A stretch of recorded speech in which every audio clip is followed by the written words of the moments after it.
Halo, assalamualaikum warahmatullahi wabarakatuh. Kembali lagi bersama saya Putika di channel Kuliah Putika. Pada kesempatan kali ini saya ingin melanjutkan materi yang kemarin tentang imunologi ya, bagian yang kedua. Itu kelanjutannya yang kemarin. Oke, kita langsung aja saya masukkan ke ini.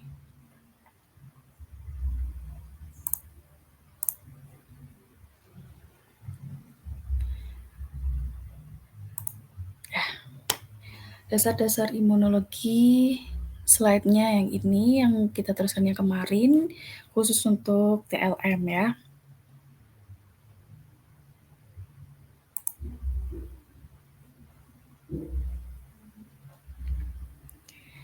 Kita langsung aja ke yang kemarin, sudah sampai sejarah sudah. Oke, pembagian sistem imun ya. Kemarin kurang lengkap ya, saya jelaskan di sini. Pembagian sistem imun dibagi menjadi dua, yaitu sistem imun non-spesifik dan sistem imun spesifik. Sistem imun non-spesifik bisa disebut juga dengan sistem imun natural, bawaan, innate, native, dan non-adaptif. Kebalikannya dengan sistem imun yang spesifik, itu istilahnya bisa disebut dengan sistem imun yang didapat, adaptif dan acquired atau diperoleh ya. Sama aja bahasa Inggrisnya. Nah, kenapa kok disebut juga dengan non-spesifik? Alasannya karena sistem imun non-spesifik ini memang akan menyerang berbagai jenis sel dengan tipe-tipe mikroba dan lain sebagainya dengan menggunakan sistem pertahanan yang sama.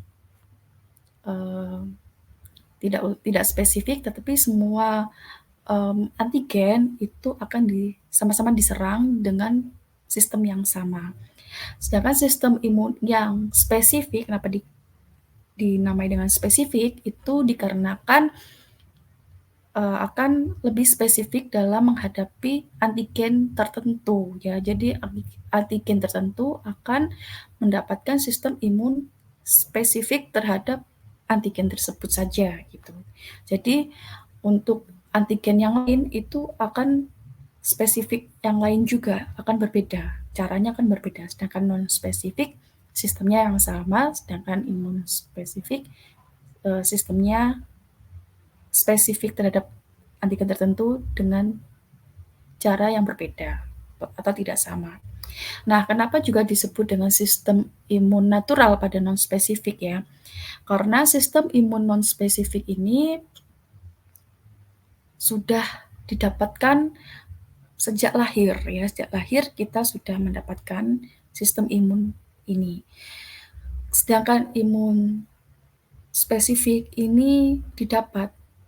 Jadi ketika kita sudah lahir, baru terkena penyakit tertentu, maka kita akan membentuk sistem imun spesifik tertentu itu baru timbul gitu ya. Jadi bawaan dan natural, alami ya, sudah alami dan berada di dalam tubuh kita secara alami, bawaan dan innate itu pertahanan awal ya, di awal, natif dan non-adaptif. Jadi kebalikannya, sedangkan sistem imun spesifik itu harus beradaptasi dengan antigen yang baru dikenal, baru dibentuklah di dalam tubuh, seperti itu. Nah, sistem imun non-spesifik ini ada 4 sistem, yaitu sistem pertahanan fisik, sistem pertahanan biokimia, sistem pertahanan humoral, dan sistem pertahanan seluler. Sedangkan sistem imun spesifik hanya ada 2, sistem imun secara humoral dan seluler saja. Kemudian secara fisik, kalau di non-spesifik ini dari kulit, barier, kemudian selaput, lendir, silia, batuk, bersin itu merupakan sistem pertahanan tubuh awal kita ya, yang termasuk non spesifik tadi. Kemudian sistem imun biokimia, yaitu ada asam lambung, sekresi keringat, lisozim, laktoferin, dan asam neuraminik. Kemudian ada humoral, ada komplement, ada APP atau APR ya, akut fase reaktan ya, akut fase reaktan. Jadi beberapa sistem humoral yang termasuk akut, sistem akut, nanti ada banyak contohnya. Kemudian ada mediator asal lipid dan sitokin. Kemudian ada seluler, itu sel PMN, sel MN, PMN ini polimorfonuklear, morfonuklear MN, sel NK atau natural killer cell, sel MAS, dan basofil. Sedangkan sistem imun spesifik itu pada sistem humoralnya adalah sel B, IgG, IgA, IgM, IgD, IgE, dan sitokin. Sel B itu yang dimaksud adalah sel limfosit B, sedangkan IgG itu imunoglobulin G, imunoglobulin A, M, D, G, dan sitokin. Sedangkan sistem imun spesifik seluler itu ada sel limfosit T, baik T helper 2, T helper 1, sel TDTH, sel T sitotoksik, dan NKT. Oke, kita lanjut saja. Nah, di sini ada beberapa tingkatan skema atau tingkatan proses sistem kekebalan dari non-spesifik. Dari pertahanan ke satu itu ada kulit, membran mukosa, enzim, kemudian flora normal yang ada di permukaan kulit, kemudian protein komplement. Sistem pertahanan selanjutnya ada tingkat kedua, ada sel fagosit atau sel pembunuh alami seperti granulosit, makrofag, atau sel mononuklear dan polimorfonuklear tadi. Sedangkan sistem pertahanan tingkat ketiga ada antibodi, limfosit T, dan limfosit B. Itu yang pertahanan ketiga termasuk sistem imun spesifik atau imunitas spesifik, sedangkan yang pertahanan 1-2 termasuk kategori imunitas alamiah atau sistem imun non-spesifik. Oke, kita lebih akan membahas tentang sistem imun innate alamiah bawaan non-spesifik. Ini sudah saya jelaskan dari yang sebelumnya sama yang di awal tadi, tidak perlu saya ulang lagi. Kemudian, nah dari mana sih asal dari sel darah putih pada sistem imun non-spesifik? Nah, di sini ya, dari baik sel polimorfonuklear, morfonuklear, dan juga sel mononuklear. Di sini yang termasuk sel darah putih pada sistem imun non-spesifik ada NK sel, kemudian dendritic sel, neutrofil, eosinofil, basofil, monosit, mast cell, makrofag. Ya, di sini perbedaan antara monosit sama makrofag, kalau makrofag dan mast cell berada di jaringan, sedangkan monosit ada di dalam aliran darah gitu ya.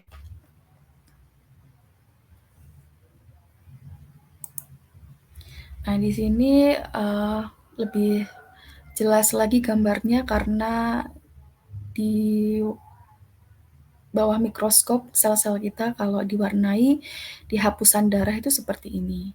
Jadi yang warna merah-merah itu eritrosit dan yang kecil-kecil itu ada trombosit, sedangkan yang lebih berwarna ungu ini adalah leukositnya. Kalau limfosit gambarnya seperti itu. Jadi coba tebak mana sel-sel imun non-spesifik dan mana sel imun yang spesifik. Sel imun yang spesifik jelas limfosit ya, baik limfosit B dan limfosit T. Sedangkan selain itu termasuk sel imun non-spesifik seperti eosinofil, basofil, monosit, polimorfonuklear seperti nucleus.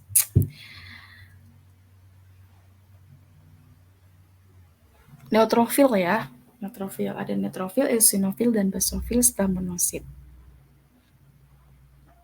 Nah, sel imun pada sistem imun innate sudah ada sebelum terpajang patogen. Jadi, mau kita terinfeksi bakteri, penyakit atau tidak, itu di dalam sel tubuh kita sudah ada sel-sel imun innate tersebut. Dan selalu berpatroli di aliran darah kita, gitu ya. Tetapi dalam keadaan inaktif. Mereka akan aktif kalau misalkan kita terpapar oleh antigen atau bakteri atau mikroba lainnya gitu ya. Kemudian reaksinya itu lebih cepat dibandingkan sistem imun adaptif atau sistem imun daripada sistem imun spesifik. Jadi reaksinya lebih cepat respon imun innate atau non spesifik ya, dibandingkan dengan respon imun adaptif atau respon imun spesifik. Tetapi di sini tidak ada memori yang sebaik adaptif atau spesifik. Jadi sistem imun ini tidak ada memorinya. Segala bentuk infeksi ulang ya sistemnya sama caranya menghadapi antigen tersebut ya. Kemudian sel imun innate atau non-spesifik tadi diperankan oleh sel mononuklear, polimorfonuklear, baik monosit, makrofag, eosinofil, basofil, neutrofil, sel dendritik, sel NK, dan sel MAS. Terjadi penangkapan sinyal sitokin. Jadi prosesnya yang pertama adalah maaf, biar kelihatan.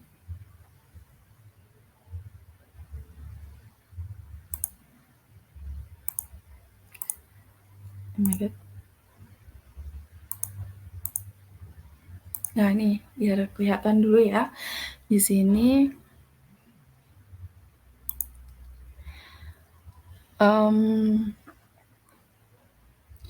jadi prosesnya terjadi penangkapan sinyal atau sitokin antigen dan terjadilah pengenalan antigen melalui toll like reseptor atau TLR, kemudian terjadi aktivasi sel imun di sekitar, kemudian terjadi perpindahan atau moving, kemudian terjadi proses fagositosis. Setelah penangkapan terjadi fagositosis, kemudian ada proses APC atau antigen presenting cell. Kemudian ada peran inflamasi setelah ada penangkapan tersebut. Kemudian ada nih fagositosis, istilah fagositosis diperankan oleh sel makrofag yang berada di jaringan atau monosit yang berada di darah atau perifer. Kemudian neutrofil dan sel dendritik. Kemudian APC atau antigen presenting cell diperankan oleh makrofag, monosit, dan sel dendritik. APC ini apa ya? Nanti kita akan jelaskan di slide berikutnya. Kemudian berinteraksi dengan sel imun adaptif.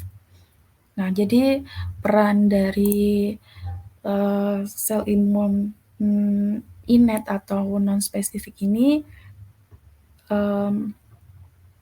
bisa mempengaruhi aktivasi dari sel imun adaptif.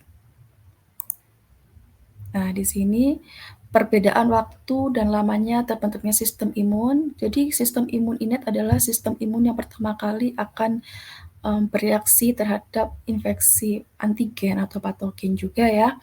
Kemudian baru selang beberapa hari terbentuklah sistem imun adaptif atau adaptive immunity.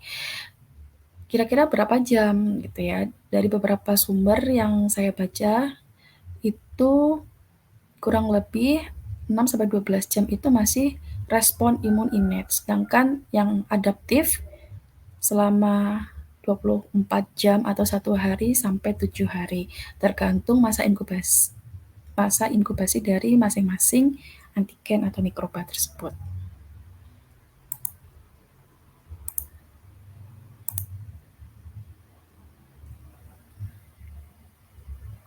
Nah, kemudian proses maturasi sel fagosit baik makrofag maupun sel dendritik ya. Jadi proses maturasi atau pematangan sel pertama ada di hematopoietic stem cell, jadi sel induk ya kan. Kemudian sel induknya itu yang akan berkembang menjadi monosit prekursor. kemudian menjadi monoblast dan common dendritic precursor. Monoblast kemudian menjadi monosit. Setelah monosit berada di aliran darah, dia akan teraktivasi apabila mendapati antigen. Kalau misalkan dia berada di jaringan, dia akan berubah menjadi makrofag yang aktif. Ya, akan mengalami diferensiasi di jaringan lebih besar dibandingkan di dalam darah, ya di jaringan perifer.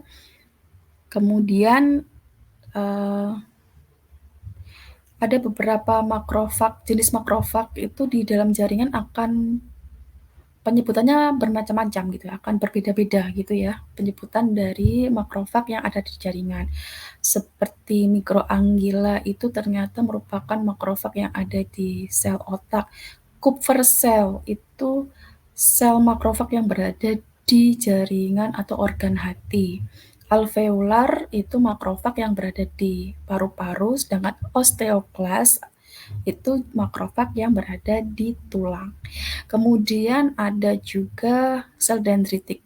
Nah, sel dendritik ini berasal dari common dendritic cell precursor. Kemudian berkembang menjadi dua, ada preconventional dendritik dan plasmacytoid dendritik. Kemudian berkembang lagi menjadi conventional dendritic cell dan plasmacytoid dendritic cell. Kita suatu hari di next berikutnya saya akan menjelaskan khusus untuk dendritic cell. Perkembangan masing-masing sel lah. Salah satunya adalah dendritic cell. Oke, kemudian tadi ada istilah fagositosis. Nah, fagositosis ini merupakan proses memakan atau menelan atau mencerna dari antigen. Pertama, mikroba adhere to fagosit, maksudnya itu akan menempel pada fagosit di permukaan fagosit, kemudian fagosit itu membentuk pseudopoda seperti tangan gitu, kemudian menangkap partikel tersebut. Setelah itu membentuk bulatan dan menelan gitu, dibawa ke dalam tubuh dari makrofag tersebut. Nah, di dalam makrofag itu mengandung enzim lisosom, dan enzim lisosom ini mengandung asam hidrolis yang bisa memecah badan antigen baik berupa mikroba, bakteri, virus, jamur, dan lain sebagainya. Kemudian setelah antigen itu pecah dan tidak aktif ya, akhirnya dikeluarkan menjadi sampah. Kemudian nanti ada proses APC. Setelah ini tidak semua bagian antigen yang hancur tadi dibuang, tetapi ada satu yang akan dipegang oleh salah satu reseptor dari makrofag itu yang akan berfungsi sebagai APC. Nah, ini adalah antigen presenting cell. Adalah sel imun makrofag yang telah menangkap antigen, dan antigen tersebut kemudian dipresentasikan di permukaan selnya, di mana melalui situasi tersebut bisa mengaktifkan sel imun yang lain atau sistem imun spesifik atau adaptif ya, baik limfosit B maupun limfosit T, untuk membantu sel imun makrofag tersebut dalam memusnahkan antigen tersebut. Nah, ini gambar lebih detailnya, di mana tadi itu setelah ditelan, kemudian dihancurkan, maka ada salah satu molekul protein menempel pada reseptor yang ada di permukaan makrofag tersebut yang kita sebut dengan MHC class 2 atau Mayor Histocompatibility class 2. Nah, fungsinya apa sih? Menempel di situ. Nah, nanti setelah terjadi proses fagositosis ini, dia akan bermigrasi atau move on tadi dari tempat TKP yang tempat asalnya adanya antigen, kemudian dia bergerak menuju ke limfosit T atau limfosit B untuk memberitahu dengan sinyal agar limfosit B dan limfosit T itu membantu untuk membuat suatu senjata dengan salah satunya protein ini gitu, protein yang ditempel pada permukaan makrofag tersebut. Nah, salah satunya seperti ini prosesnya. Nah, akibat adanya antigen dan adanya beberapa sel imun non-spesifik atau innate, jika di dalam jaringan tersebut yang terinfeksi itu proses fagositosnya berlebihan atau banyak sekali makrofag yang berada di dalam jaringan tersebut, maka bisa terjadi inflamasi. Karena apa? Karena akibat dari sinyal-sinyal yang dikeluarkan oleh sel makrofag. Nah, sel makrofag ini misalkan gini, ada sel makrofag satu yang mengenali antigen tersebut di daerah luka tersebut ya, atau di daerah organ yang terdapat mikroba tersebut. Kemudian dia mengirim sinyal, mengeluarkan sitokin, yaitu sebagai sinyal untuk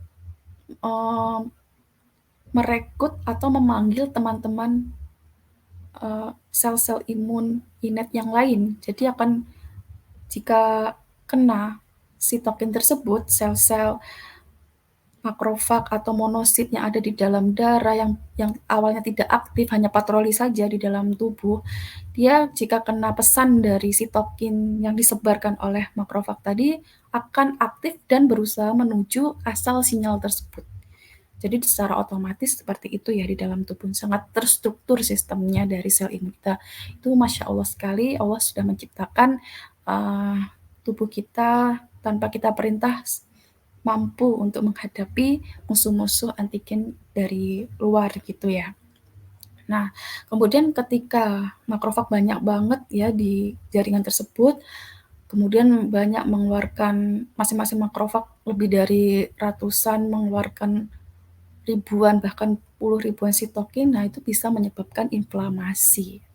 Inflamasi itu ya seperti kemerahan, panas, nah itu termasuk proses inflamasi. Seperti itu. Jadi di dalam sistem imun innate kita sudah mengenali beberapa istilah yaitu fagositosis, proses menelan benda asing atau makanan, proses menelan atau memakan benda asing atau antigen, kemudian ada proses inflamasi. Ada juga antigen presenti sel yang diperankan oleh molekul MHC atau Mayer histocompatibility class 2. Oke, untuk next mungkin kita akan membahas sistem imun adaptif atau didapat atau spesifik. Untuk penjelasan materi kita kali ini, saya rasa cukup sampai di sini dulu.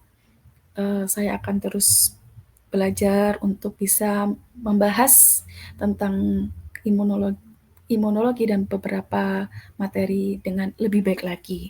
Dan saya ingin tetap berusaha belajar, kalian juga bisa mendapatkan manfaatnya dan juga mensupport channel ini. Saya akhiri, wassalamualaikum warahmatullahi wabarakatuh.